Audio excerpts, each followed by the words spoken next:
UHD quality video streaming, internet like a boss. SLT Mobitel Fiber. UHD quality video streaming, internet like a boss. SLT Mobitel Fiber. නව ඩොමෙක්ස් වැල්ලම් සහ විසබීජ අවම කර දින 3ක් දක්වා toilet එක ෆ්‍රෙෂ්ව තමයි ඩොමෙක්ස්.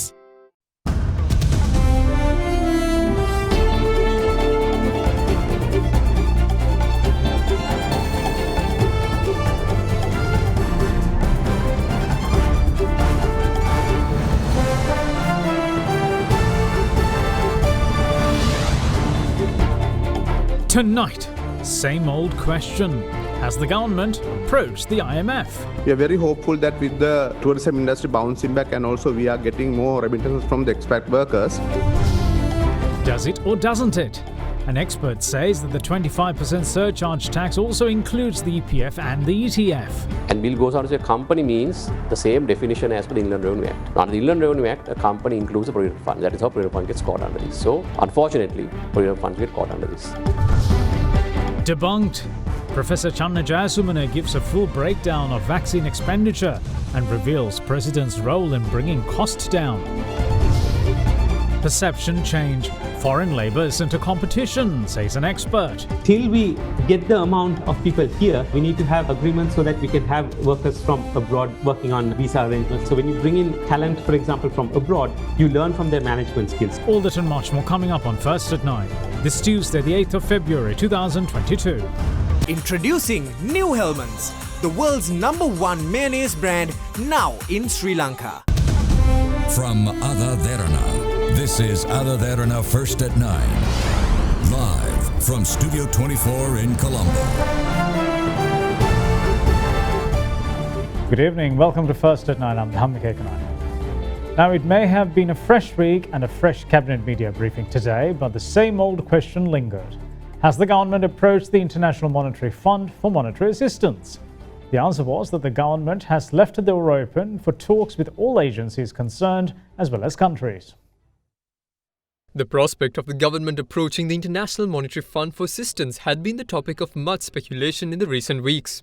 In that time, the question, has the government approached the IMF, has been brought up at the cabinet media briefing. And this morning was no different. There are ongoing discussions pertaining to this economic situation of the country, and as we indicated several times, I reiterated the fact that we keep our doors open for all the agencies to talk with us, including International Monetary Fund. Yes, we have been speaking to them. They constantly visit Sri Lanka also. Last statement of Finance Minister was covering the technical assistance, but also we talk to them on long-term basis, and we talk to Asian Development Bank and also the World Bank. Also other countries who have helped us over a period of time, that is including Japan, China and India. So we are looking at different avenues. So we will look at those different options available and we'll manage the current scenarios. It's very clear that we are facing a foreign currency deficit, and also we need to manage that situation. We are very hopeful that with the tourism industry bouncing back and also we are getting more remittances from the expat workers. So we hope that we should be able to manage the scenario, and also underlining the fact that we have to pay $6.9 billion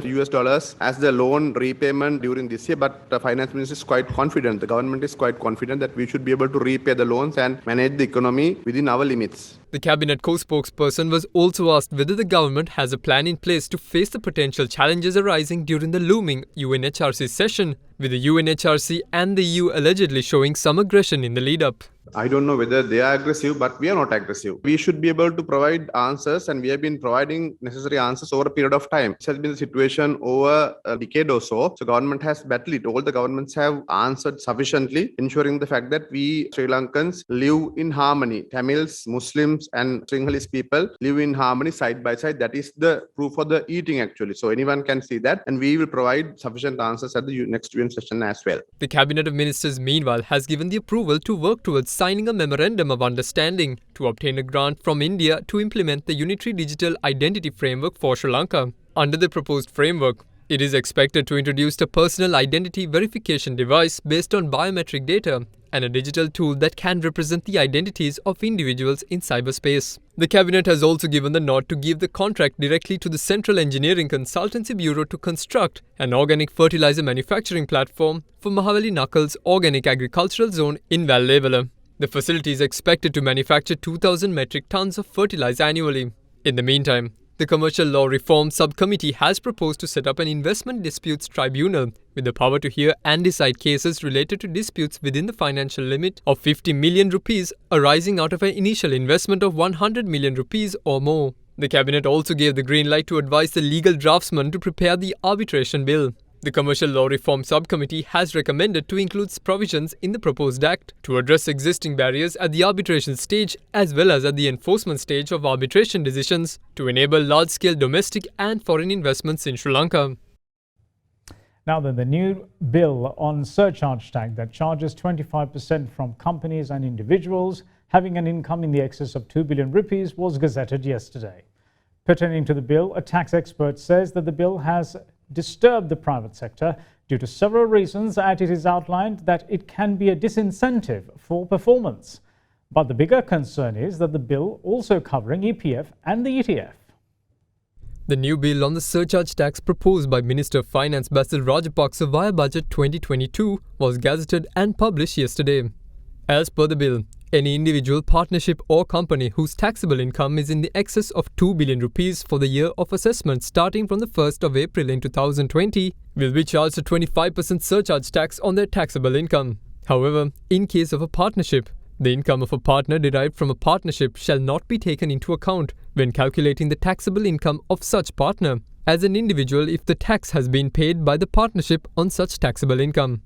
Further, each company of a group of companies of which the aggregate of the taxable income of all subsidiaries and the holding company in that group of companies having an income over 2 billion rupees, a 25% surcharge tax will be charged on the taxable income. As such, AdaDerana English News spoke to a tax expert to get a clear understanding about the bill.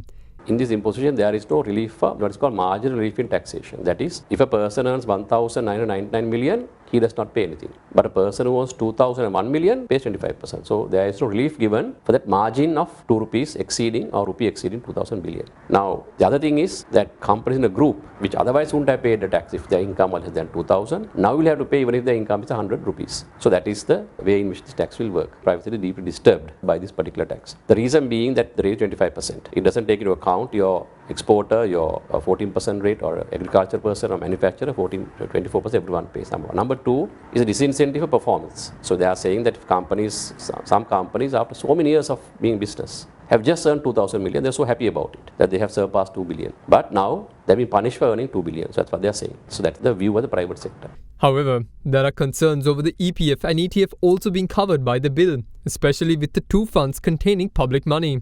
One significant feature in this bill is the fact that they have brought the provident funds, large the EPF, the ETF and other private provident funds that earn over 2,000 million in 2021. Generally, provident funds, saving societies are considered to be saving funds, employees' life earnings, and namely people don't tax those incomes in such proportions. Now, one might say, how is the EPF getting taxed here? Now, if you look at this act, or this bill rather, it says it's taxed on individuals, partnerships and companies. And bill goes on to say company means the same definition as per the Inland Revenue Act. Now, under the Inland Revenue Act, a company includes a provident fund. That is how provident fund gets caught under this. So, unfortunately, provident funds get caught under this. And mind you, some of the provident funds have already distributed their income to the employees who retired from the fund with 20 and now. So, therefore, the additional cost will be borne by the person who's already in the fund. So, this 25% is substantial. EPF, I think, is about 65 to 70 billion in my view. So, it might take away about 5%, 6% of their distribution per annum, is my view. In the meantime, the Cabinet co-spokesperson Dr. Ramesh Patirana had this to say about the EPF and ETF coming under the bill. එක්වතාවක් පමණක් සිදු කරන බදු අය කිරීමක් හැටියට තමයි මේ බදු පැනවීම සිදු කරලා තිබෙන්නේ. ඒ නිසා ඒ සම්බන්ධයෙන් ඇත්තටම මේ රාජ්‍ය ආයතනකින් බදු අය කිරීම පිළිබඳව දැනට නිශ්චිතව එවැනි කාරණයක් හඳුනාගෙන නැහැ. Moving on with other local stories, health sector trade unions have decided to continue their strike as the unions weren't happy with today's talks with the health minister. With patients at hospitals left with no help, the move has attracted a lot of criticism. A strike launched by several health sector trade unions, including the Government Nursing Officers Association, based on several demands, continued today as well. The motive of the strike, which commenced yesterday, was to urge the government to fulfill their demands such as transforming health professional services into closed services, increasing the special duty allowance to 10,000 rupees, eliminating only teachers' salary anomalies. As a result of their action, patients who came to hospitals were left high and dry. In the afternoon, the representatives of the trade unions gathered near the Viharma Devi Park for a protest march to the Ministry of Health. The move left motorists disgruntled. After reaching the Ministry of Health, several trade union representatives held talks with Subject Minister Keheliya Ramukwella. අපිට ප්‍රශ්න හතක් විතර ඉදිරිපත් කළා තිබ්බ. දෙක තුනක් අපිට විසඳ ගන්න පුළුවන් ප්‍රශ්න. මේ ප්‍රශ්න වලට බාහම විසඳුම් දෙන්න එකඟ වුණා. අනිත් ඒවා ඉතින් ඉදිරියේදී කතා කරලා කරන්න පුළුවන් දේවල් තියෙනවා නම් කරලා දෙන්නම් කියන එකඟතාවයකට ආවා. ඒගොල්ලන්ගේ සමවැටුප්නේ කියන්නේ ගුරුවරුන්ට දුන්නා නම් සෞඛ්‍ය ඒක කතා කරන්න අමාරුයි. ඒක මං කිව්වා ඒක අපිට වෙනම ගත යුතු විෂයක්. වගේ අවස්ථාවක මේ වැටුප්තලයට යාම හැකියාවක් තියෙනවද රජයට? අපිටමත් අමාරුයි. The trade unions, however, were disappointed with the discussions with the health minister. They pledged to continue the strike until all their demands are met. Meanwhile, State Minister of Indigenous Medicine, Promotion, Rural and Ayurvedic Hospitals Development and Community Health criticized the strikes, saying that striking sectors are already well paid. ගුරුවරුන්ට අතිකාල දීමනා නෑ. වෙනත් දීමනා නෑ. නමුත් ගුරුවරුන්ට ලබා දෙන දීමනාව වැටුප සැලකිල්ලට අරගෙන අද හෙද සේවයත් අනිත් සෞඛ්‍ය ශාස්ත්‍රයේ අනිකුත් වෘත්තීය සමිතිත් කටයුතු කරමින් උද්ඝෝෂණයක් කරගෙන යනවා. ඔබතුමා දන්නවා මූලික පඩිය වැටුප ආරම්භ වෙන්නේ 32225කින් තමයි සෞඛ්‍ය ශාස්ත්‍රයේ. තුන්වෙනි ශ්‍රේණියේ 15ම එම පීඨ වලින් පිටවන සෞඛ්‍ය හෙදි නිලධාරියෙක්ගේ අතිකාල පැය 150 එකතු කළාම අපි වක්කීමෙන් කියන්නේ රුපියල් 78000කට වඩා වැටුප් සහ දීමනා තුන්වෙනි ශ්‍රේණියේ නිලධාරියෙකුට ලැබෙනවා. ඔවුන්ගේ දල වශයෙන් වැටුප් සහ දීමනාවල එකතුව රුපියල් ලක්ෂයක්. තව ගුරුවරුන්ගේ වැටුප ස්ථාවරයි. ඔවුන් අද සසඳන්න යන්නේ තමුන්ට උගන්වපු ගුරුවරුන්ගේ මූලික වැටුප වැඩි කරපු නිසා අද ඔවුන් ප්‍රශ්නගත කරමින් පවතිනවා. ඒ වගේම ඉතා ඕනකමින් අපි කියනවා අද හෙදි සේවයේ අද වෘත්තීය සමිතිය අරගලවල යෙදෙන සමහර හෙදි නිලධාරීන්ගේ පුහුණු ජ්‍යෙෂ්ඨ හෙදි නිලධාරියෙක්ගේ වැටුප සහ දීමනාවල එකතුව 1,77,000ට වඩා වැඩි. දැන් වකීමෙන් කියන්නේ සෞඛ්‍ය ශාස්ත්‍රයට සම්බන්ධ අමාත්‍යවරයෙක් විදියට. ඔවුන් දල වශයෙන් රුපියල් ලක්ෂ 2ක වැටුප් සහ දීමනා ලබා ගන්නවා. ඉතින් මෙවැනි තත්ත්වයක් තුළ තමයි ඊටම අසීරු ආර්ථික වටපිටාවක් තුළ රට ගැඹුරු ආර්ථික අර්බුදයක් ගොඩනැගිලා පවතින වෙලාවක අද රෝගී ජනතාව විත්තියට හේතු කරමින් වරප්‍රසාද ලබා ගැනීම සඳහා වූ කටයුතු සිදු කරන්නේ. In the meantime, the Government Medical Officers Forum too wasn't happy with the strike. මේකේ අරමුණ ඇවිල්ලා රජයකට අපහසුතාවයක් පත් කරන්න නම් රජය මෙල්ල කරන්න නම් අනේ ඒකට වෙන ක්‍රම යොදා ගන්න. මේ ලෙඩුන්ව යොදා ගන්න එපා අප්පා. සෞඛ්‍ය සේවකයන් කාලකන්ණි සේවකයන් තත්ත්වයකට පත් වෙන්න හොඳ නෑ. අපේ පුද්ගලික දේශපාලනීය මුළු වෘත්තීය සමිතියකටම යොදවාගෙන වෘත්තීය සමිතිය දේශපාලන ඉලක්ක සඳහා ගෙන යාම සම්පූර්ණයෙන් වැරදි. Now, State Minister of Production, Supply and Regulation of Pharmaceuticals, Professor Channa Jayasumana today debunked several claims made by members of the opposition pertaining to drug shortages and vaccine cost. He also revealed in Parliament how the President personally wrote to the Sinopharm company to bring the vaccine cost down. අපේ හිටපු සෞඛ්‍ය අමාත්‍යතුමා රාජිත සේනාරත්න මැතිතුමා ප්‍රකාශ කරා අත්‍යවශ්‍ය ඖෂධ 80ක හිඟයක් රෝහල් පද්ධතිය තුල තිබෙනවා කියලා. මම ඒක ප්‍රතික්ෂේප කරනවා. අත්‍යවශ්‍ය ඖෂධ කිහිපයක අඩුපාඩුවක් තියෙනවා. විශේෂයෙන්ම අප දන්නවා මේ ඩොලර් ලබා ගැනීම පිළිබඳ ප්‍රශ්නය නිසා ඒක සංගවන්න දෙයක් නෙමෙයි. යම් ප්‍රමාදයක් සිදු වුණා. නමුත් අපි ඉදිරි දවස් කිහිපයකදී ඒ අඩුපාඩුව සම්පූර්ණ කරන්න කටයුතු යොදලා තියෙනවා. ඒ වගේම ඉන්දියානු රජය සහ චීන රජය ලබා දුන් ණය ආධාර වැඩපිළිවෙල යටතේ එම රජයන් සමග කටයුතු කරලා ඍජුව ලංකාවට ඖෂධ ගෙනීම සඳහා මේ වෙනකොට කටයුතු යොදාගෙන යනවා. ඒත් එක්කම ඇන්ටිජන් පරීක්ෂා කිරීමේ ඒ පරීක්ෂණ කට්ටලවල හිඟයක් තිබෙන බව ප්‍රකාශයට පත් වුණා. පහුගිය සතියේ එවන් හිඟයක් මතු වුණා. ඒක ඇත්ත. නමුත් මේ වෙනකොට ඒ හිඟය මගහරවා ගැනීම සඳහා අප කටයුතු යොදලා තියෙනවා. ඉදිරි දවස් 7ක කාලය තුල ලක්ෂ 4ක පමණ ඇන්ටිජන් කට්ටල ප්‍රමාණයක් අපේ රටට ලැබීමට නියමිතයි. The State Minister then refuted claims made about the cost incurred when purchasing the AstraZeneca jab. පාටලි චම්පික රණවක මන්ත්‍රීතුමා කීවා අපි AstraZeneca එන්නතක් ඩොලර් 16කට ගත්ත. ඉන්දුනීසියාව ගත්තේ 1.6කට කියලා. ඒක සම්පූර්ණ බොරුවක්. ශ්‍රී ලංකාවේ AstraZeneca එන්නතක් මිලදී ගත්තේ ඩොලර් 5.25ක මුදලකට. ඉන්දුනීසියාවේ එන්නත් කරන වැඩපිළිවෙල බාරව ඉන්නේ ශ්‍රී ලංකාවේ වෛද්‍ය විශේෂඥවරියක් පබා පලිවර්ණ මැතිණිය. මම එතුමියට කතා කරලා ඇහුවා ඉන්දුනීසියාවේ AstraZeneca එන්නත් මිලදී අරගෙනම නැහැ. AstraZeneca එන්නත් ඉන්දුනීසියාවට ලැබිලා තියෙන්නේ COVAX වැඩසටහන හරහා පරිත්‍යාගයක් හැටියට. ලෝකෙ කිසිම තැනක ඩොලර් 1.6කට කිසිදු ආකාරයක එන්නතක්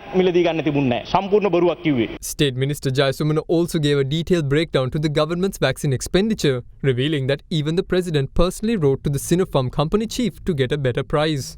ඇමරිකානු ඩොලර් මිලියන 2.6-2.5ක් ඇස්ට්‍රාසෙනිකා එන්නත් සඳහා වැය කරලා තියෙනවා. ඒ වගේම තමයි සිනෝෆාම් එන්නත් සමස්ත හැටියට මිලියන 26ක් ලබාගෙන තියෙනවා. ඉන් මිලියන 3ක් අපිට පරිත්‍යාග ලෙස ලැබුණා. මිලියන 23ක් අප මිලදී ගැනීම හැටියට සිදු කරා. ඒ මිලදී ගැනීම වලදී ආරම්භයේදී සිනෝෆාම් සමාගම අපට දැනුම් දුන්නා උන්ට එක එන්නත් මාත්‍රාවක් ලබා දෙන්න පුළුවන් ඇමරිකානු ඩොලර් 15කට කියලා. මේ සඳහා කැබිනට් මණ්ඩලය විසින් කමිටියක් පත් කරනු ලැබුවා. කැබිනට් අපොයින්ටඩ් නෙගෝෂියේෂන් කමිටි එකක්. ඒ නෙගෝෂියේෂන් කමිටි එකේ සමාජිකයන් තමයි මේ මිල පිළිබඳව තීරණය කරේ. තාම පැහැදිලිව මේ කැබිනට් මණ්ඩලයට ඒ කැබිනට් අපොයින්ටඩ් නෙගෝෂියේෂන් කමිටි එක විසින් සපයන ලද වාර්තාවේ සඳහන් වෙනවා. Cabinet appointed negotiation committee was firmly informed by Sinopharm that the price is not negotiable and the price indicated is $15 exclude all cost of logistics.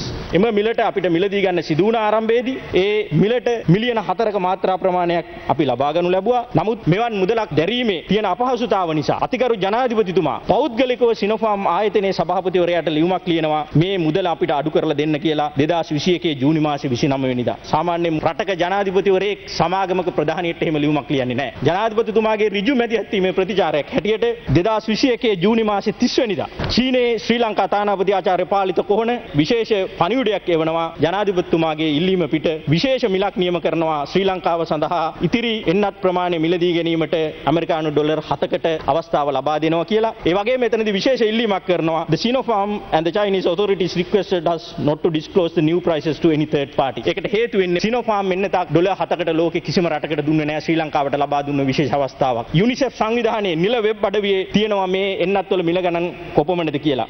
ආජන්ටිනාව අරගෙන තියෙනවා ඩොලර් 20කට අරගෙන තියෙනවා. මොංගෝලියාව ඩොලර් 15කට, ගයනාව ඩොලර් 15කට, සෙනගාලය ඩොලර් 18.6කට, ඒ වගේම චීනයේ පෞද්ගලික අංශයට ඩොලර් 29.75කට ලබා දෙද්දී අපිට ඩොලර් 7කට ලබා දුන්නා. මේ අතිගරු ජනාධිපතිතුමාගේ ඍජු මැදිහත්වීම නිසා අමුලාසන ආරූඪ මන්ත්‍රීතුමනි ඇමරිකානු ඩොලර් මිලියන 152ක ඉතිරියක් මේ රටට වුණා. එසේ නොවන්නට අපිට Sinopharm එන්නත් මිලදී ගැනීම සඳහා ඇමරිකානු ඩොලර් මිලියන 345ක් වැය වෙන්න තිබුණා.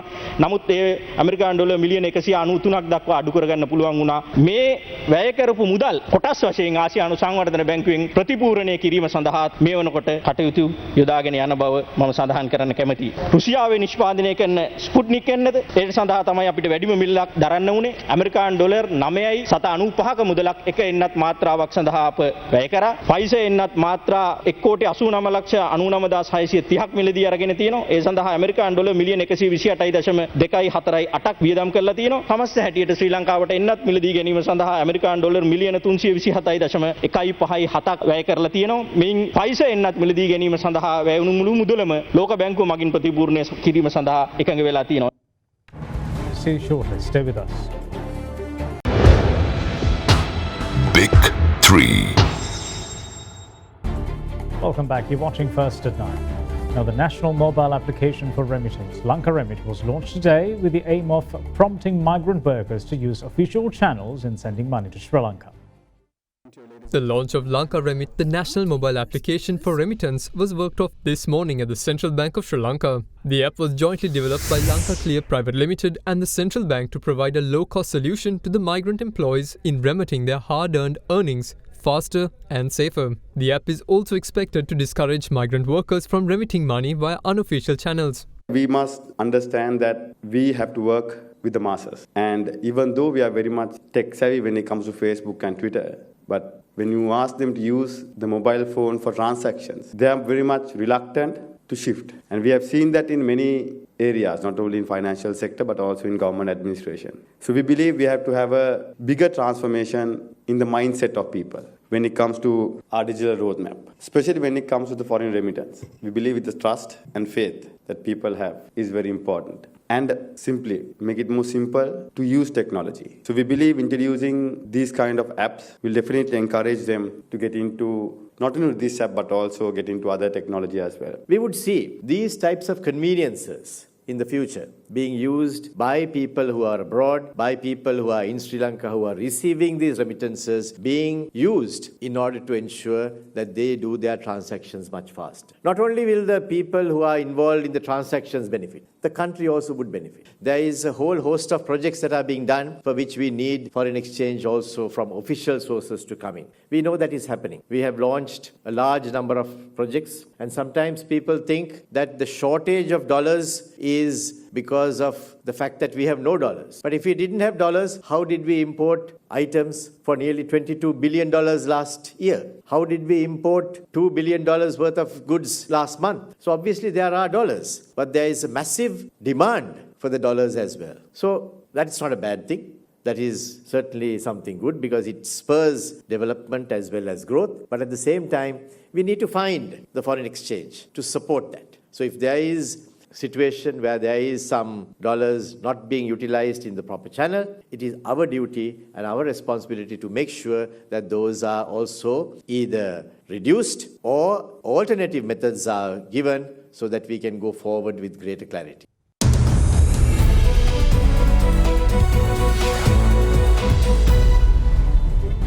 Welcome back to First at 9. A member of the Deloitte Global Team on Climate and Sustainability, Talal Rafi, listed a host of benefits Sri Lanka will have by expanding the IT business process management sector. His views came during a public lecture yesterday on the topic, How can SME startups navigate the post-pandemic business environment, which was organised by the Centre for Banking Studies of the Central Bank.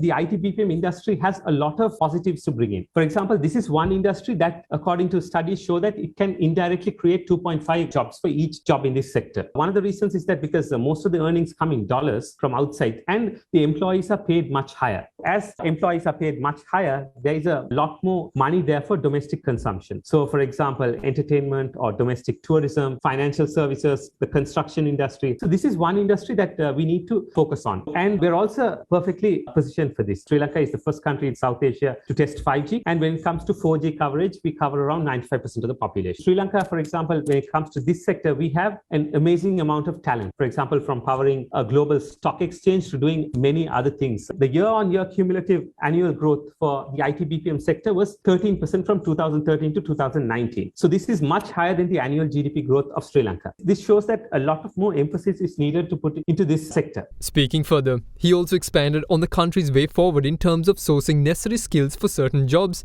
and emphasized the need to increase STEM graduates in Sri Lanka. When you look at per million, India produces around 5 times more STEM graduates. And this is something that's quite important because, for example, out of the 200,000 people coming out finishing their A-levels, only around 40,000 get into state universities. And even when you look at that, some of them go into art streams and others. So the number going into STEM education is quite low. We only produce even per million 1/5 of what India does. So right now, even sometimes it's a bit difficult, but in the coming future, there's going to be a huge need. So to draw the line, it would be like till we get the amount of people here, we need to have agreements so that we can have workers from abroad working on visa arrangements. That would be very helpful because that is something that a lot of countries do. So when you bring in talent, for example, from abroad, you learn from their management skills. This was a very good example of how the Chinese looked at FDI in the 1980s. They did not really at that time care about the money being brought in. Their primary goal was to bring in investments and also skilled labor that came from the West to manage the organizations, the technical skills, the technology brought in.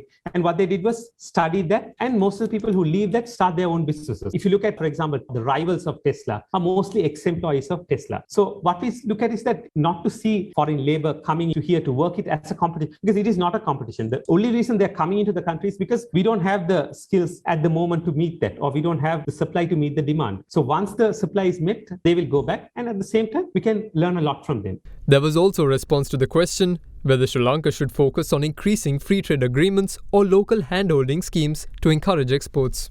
In Sri Lankan context, when you look at FTAs, most of the time it's about importing. People talk about another country flooding in their products into our things. But also there is this advantage about utilizing the FTAs for exports. We have FTAs with India, Pakistan and Singapore. But one thing is that, for example, with India, there are so many products on that list where we can import to India without much hassle. So this thing has not been tapped into. And also the thing about FTAs is that if you look at countries such as Switzerland or Singapore, they have very high export to GDP ratio. At the same time, their import to GDP ratio is also higher. So it's just a thing about more trade. And when you open it up for trade, it leads to innovation. For example, not going into FTAs or keeping import tariffs very high will help our local industries be protected, but they can only with their protection go into the domestic market. They can be dominant in the domestic market, but they are unable to export. But if we are going to develop as a country, we need to export because $80 billion is not enough to grow. So we need to look at exporting. And one thing about FTAs and bringing in in, for example, allowing major global organizations to import is that it will also make our existing organizations to become more innovative and competitive. And not just will they survive better in Sri Lanka, but they can also compete and find markets for their products abroad. Sri Lankan conglomerate Sunshine Holdings plc has reported a considerable growth in top and bottom line performances during the first 9 months of the current financial year. During this period, the group posted consolidated revenue of 24 billion rupees, up by 39%. The group's profit after tax also increased by 90% to 3.6 billion rupees compared to 1.1 billion rupees reported during the same period last year. Group revenue from healthcare, consumer goods and agribusiness sectors contributed 54%, 25% and 21% respectively. The consumer goods sector recorded a 22% increase in revenue compared to 9 months recorded for the year 2020-2021.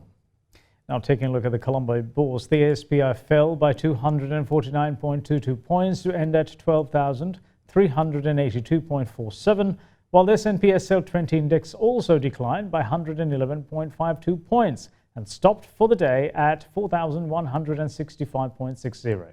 The market turnover was 5.3 billion rupees. Now here's a brief report on today's market performance. Continuing the negative sentiment, today's market also ended in the red zone for the second consecutive day, while ASPI lost 249 points and closed at 12,382, while recording nearly 2-week low turnover of 5.4 billion rupee. Looking at the index movement, today's market displayed major volatility throughout the session. Turnover was led by diversified financial sector, solely contributed 26%, followed by capital goods sector and transportation sector with the contribution of 18% and 16% respectively. Number of trades also declined to nearly 56,000 compared to yesterday. Meanwhile, in the currency market, there are no surprises, as the rupee continues to be at 202.99 cents against the US dollar. Now let's take a look at how the Sri Lankan rupee fared against other major currencies during the day.